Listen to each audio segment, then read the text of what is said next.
What's going on, everyone? It's GentooMan here, and Happy New Year, guys. I just want to start us off by saying Happy New Year, and yeah, I'm gonna try something a little different with this video. I'm gonna see if I can do it like half sort of animated, if you want to call what I've been doing animated, and half like over the video games, so that the picture of me just kind of like sitting at a desk is like, it's kind of boring. So to help out the ADHD brain we got going here, this is what I'm gonna try. So I'm just going to hop right into it. This story time takes place New Year's Eve, actually, so very, very recently. And I was just working at my job, which, as we all know, is at a movie theater. And I was on till, which is pretty self-explanatory. I was pretty much just standing there, and I was just, like, getting people to, like, put their stuff on the counter, bringing them through, getting them to pay for their stuff, giving them their movie tickets, the whole 9 yards, basic stuff like that. And as I'm working through this lineup, it's rush hour. We got a lot of people coming in to see movies. I am greeted with a pretty familiar face. I am greeted once again with the face of Stacy. Now, those of you who've been watching my channel for a while, you know who she is. She's the high school stalker. There's about 4 videos of her on this channel already. Go watch those. That might give you a little bit more context on her as a person. And she recognizes me, like, basically instantly. And she's like, oh, hi, like, it's great to see you. Like, how you doing and stuff. And I'm not trying to be rude or anything like that. Like, it's been a couple years. Maybe she's changed. Maybe she's not, like, super weird anymore. So, I was just kind of having a casual conversation. I was saying, like, yeah, I've been good. I've just been working, doing my thing. Like, the really basic small talk answers, like, nothing crazy. But, I just kind of hit her with that. And she's like, oh, yeah, like, I've been doing some traveling, stuff like that. I'm like, oh, nice. Like, me too. It's kind of what I'm trying to do.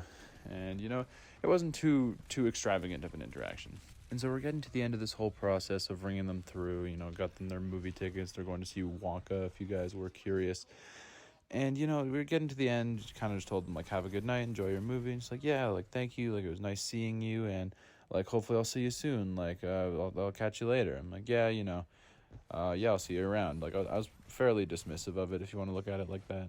And I know I say this exact phrase a lot of I didn't think much of it, because I really didn't. Like, especially now running into people that I went to high school with, like, it's really not that crazy. Like, a lot of people change, even if they were, like, decently weird people in high school. A lot of people just aren't like that anymore. So it's not really that crazy running into people. So I really, like, didn't think that much of it. I'm just like, yeah, it's just someone I know. So I had a brief interaction with them, and I really didn't think anything of it.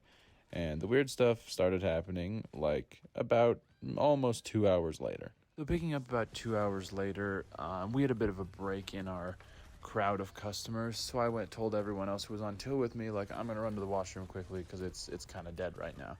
So I did that. I ran to the washroom. And as soon as I got into the men's washroom, I saw a bottle of vodka, pretty much empty bottle of vodka, just sitting on the counter. Right there, just in the men's washroom. And I thought that was pretty weird, because that's not a normal thing to leave in the bathroom. So I told my manager about it. I asked what he wanted me to do with it. So he told me to just take it and throw the bottle in the bottle recycling bin that we have. So I did that, and I didn't really think that much of it. I just picked up the bottle, and then I took it to where it needed to go, moved it there safely, and that should have been the end of it.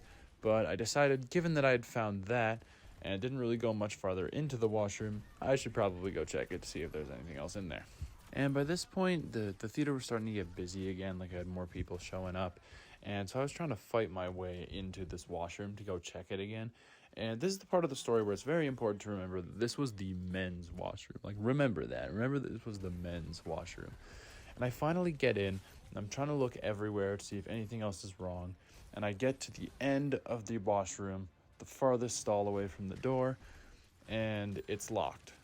And I just get this feeling. I'm like, okay, something's not right here, because this is never locked. You know how at the end of washrooms, there's, like, the accessible washroom that, like, it opens inwards, and it is always, like, swung open if it's unlocked. And, it's easy to tell if someone's in there. And I could tell nobody was. So something was up here.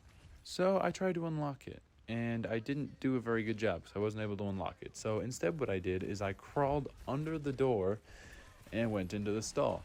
And I was right, there was no person there, which is good, because that was kind of a risky move to crawl under the door. And I didn't find a person, but I did find a piece of paper that was folded up.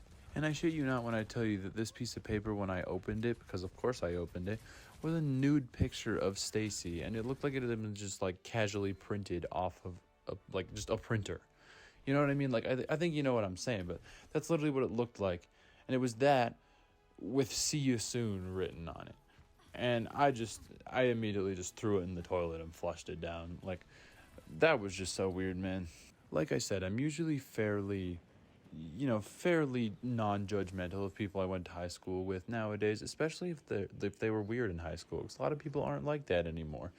But clearly, I made a fatal miscalculation, and Stacy is still weird. And now she knows where I work, and wrote, "See you soon." So that's lovely. I didn't really have a lot of time to like think about it and like express my feelings on the matter to myself, because I had to get back to work and it was really busy, which is annoying because I had places to be that I wanted to be at that weren't the movie theater, and everyone was kind of being a dick and just being upset that we were out of certain things, and it really made my night a lot worse than it already was. And I was stressing because I had to get to New Year's at my girlfriend's house, which I ended up making it to at the end of the night, and everything was relatively normal. I might have a story or two out of that party, though, I will not lie, but that'll be for another day. Anyways, guys, thank you so much for watching. I appreciate it. I really do. Leave a like if you enjoyed, and subscribe if you're new. You guys know the drill. Happy New Year's once again. My New Year's resolution is to keep making content for this channel, ideally stay consistent with the uploads, and hopefully grow it into something bigger, which would be lovely. But yeah, that's going to be it for now. I hope you guys enjoyed the story and this possibly new format, but otherwise, I'll catch you guys in the next one. Later.